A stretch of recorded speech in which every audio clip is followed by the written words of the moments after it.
Hi friends, இந்த video நம்ம என்ன பார்க்க போகிறோம் அப்படின்னா, ஜனநாயகம் படம் வந்து எவ்வளோ டோட்டலாக கலெக்ஷன் ஆயிருக்கு அப்படின்னு சொல்லி பார்க்க போகிறோம்.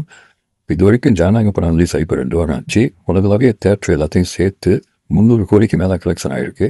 ஜனநாயகம் டீம்லேருந்து சொல்லியிருக்காங்க 300 கோடிக்கு மேலே இது வரைக்கும் டோட்டலாக கலெக்ஷன் ஆகிருக்கு. நம்ம தளபதி விஜய் படத்தில் இது ஒரு அதிக வசூல் படமாக உருவெடுக்கும் என்று எதிர்பார்க்கப்படுகிறது. இப்போ 2 வாரத்திலே வந்து இந்த வருஷத்தில் அதிக வசூல் செஞ்ச படம் அப்படின்ற லிஸ்ட்டில் இந்த ஒரு படம் வந்திருக்கு. இப்போ தளபதி விஜய் வந்து ஃபுல்லாக சினிமா ஃபீல்டே விட்டுட்டு அரசியலுக்கு வரேன்னு சொல்லி ஃபுல்லாக சேஞ்ச் ஆனதுனால இந்த படத்துக்கு நிறைய எதிர்பார்ப்பு இருந்துச்சு. அதனால ஒரு நல்ல வசூல் வந்திருக்கு இந்த படத்துக்கு. இப்போ உங்களுக்கே தெரியும் இந்த படம் எவ்வளோ பிரச்சனையை தாண்டி இந்த படம் ரிலீஸ் ஆகிருக்கு அப்படின்றது எல்லாருக்குமே தெரியும். நான் ஸ்டார்டிங்லேருந்து ஆரம்பித்து படம் ரிலீஸ் ஆகும் இருக்கிறதுக்காக என்னென்ன பண்ண முடியுமோ அது எல்லாமே நடந்துச்சு. அதுக்கப்புறம் சர்டிஃபிகேட் வழங்க முடியாதுன்னு சொல்லி அதில் ஒரு பிரச்சனை போயிட்டு இருந்துச்சு.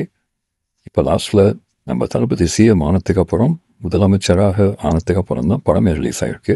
தளபதி ரசிகர்கள் எல்லாருமே வந்து இந்த படத்துக்காக ரொம்ப எதிர்பார்ப்பாக இருந்தாங்க, எப்போ படம் ரிலீஸ் ஆக போகுது அப்படின்ட்டு. இப்போ படம் ரிலீஸ் ஆனதுலேருந்து திருவிழா மாதிரி கொண்டாடிட்டு இருக்காங்க படத்தையே. தளபதியோட லாஸ்ட்டு படம், கடைசி படம் அப்படின்னு சொல்லி எல்லாருமே திருவிழா மாதிரி கொண்டாடிட்டு இருக்காங்க.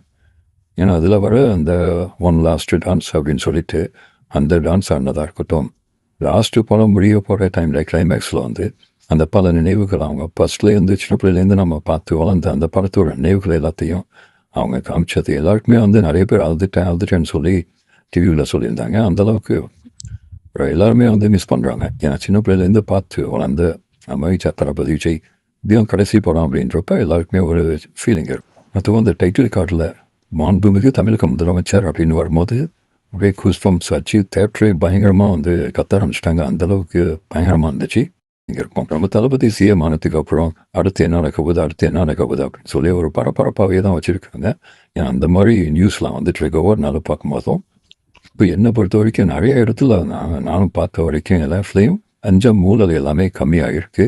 நிறைய பேர் ரீல்ஸில் போடுறாங்க, அது பார்த்தாலே தெரியுது. ஓகே ஃப்ரெண்ட்ஸ், நீங்கள் ஜனநாயக படம் பார்த்துட்டீங்களா? கமெண்ட்டில் சொல்லுங்கள். படம் எப்படி இருந்துச்சு? இப்போ நம்ம தளபதியோட ஆட்சி எப்படி போயிட்டுருக்கு என்னன்றதை கமெண்ட்டில் சொல்லுங்கள். இன்னும் மற்ற வீடியோவில் சந்திப்போம். தேங்க்யூ.